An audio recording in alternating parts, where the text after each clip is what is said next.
Now I see why they say that it is darkest before dawn, that the battles get intensely tough just before the breakthrough.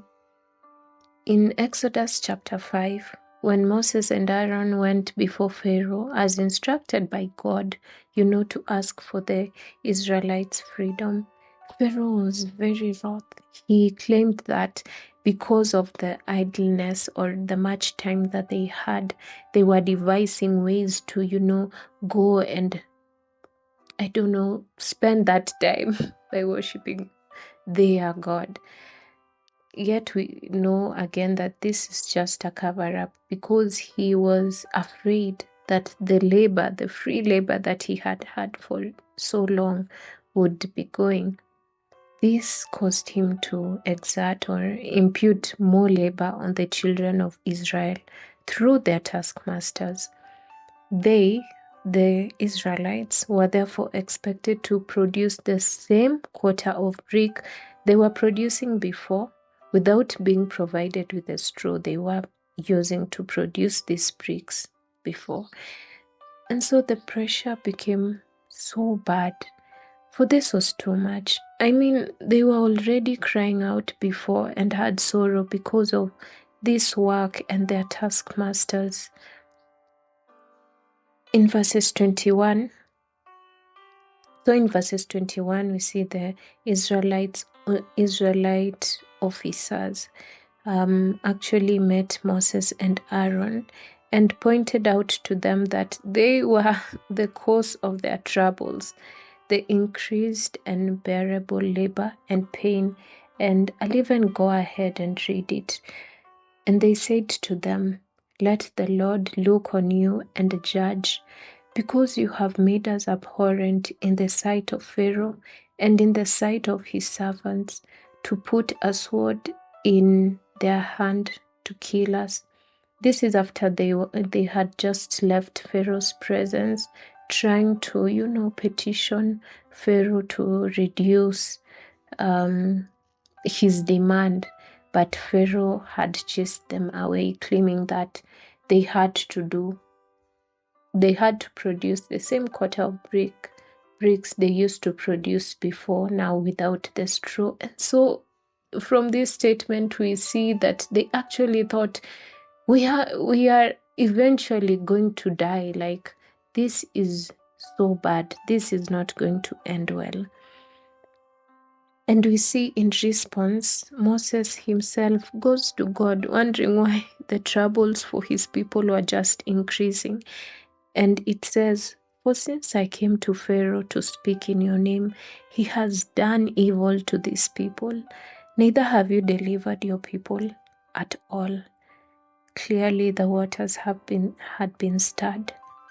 Yet they did not know that all this was for their deliverance, that all this was because deliverance was just around the corner. If only they knew. Maybe, just maybe, you're in this period in your life, the keener you have become to do that which pleases God, the tougher the road has become.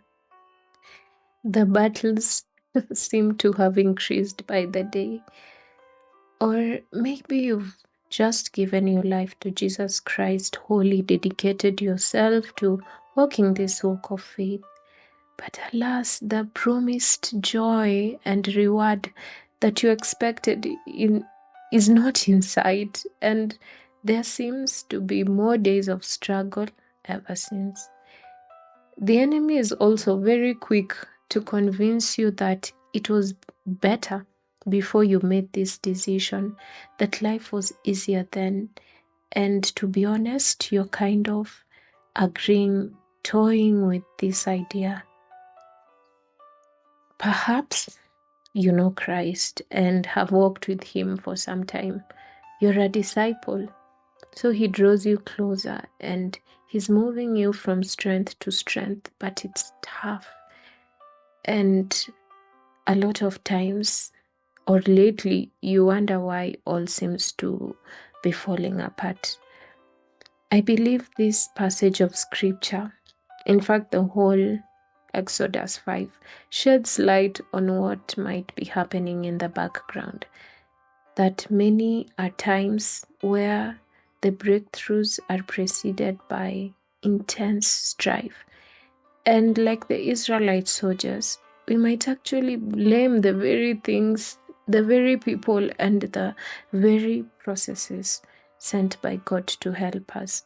We'd even think that the good Lord who promised us good is not accomplishing his word. Dear believer, I know how hard it is in times like this, and I know the confusion that captures or hovers around the heart. It is a situation I may say has become familiar. Yet I know that this day the Lord our God is reminding us to just hold on. He's reminding us that though weeping may endure for a night, joy will surely come in the morning. That the labor pains are actually a sign of a coming birth. Do not lose hope.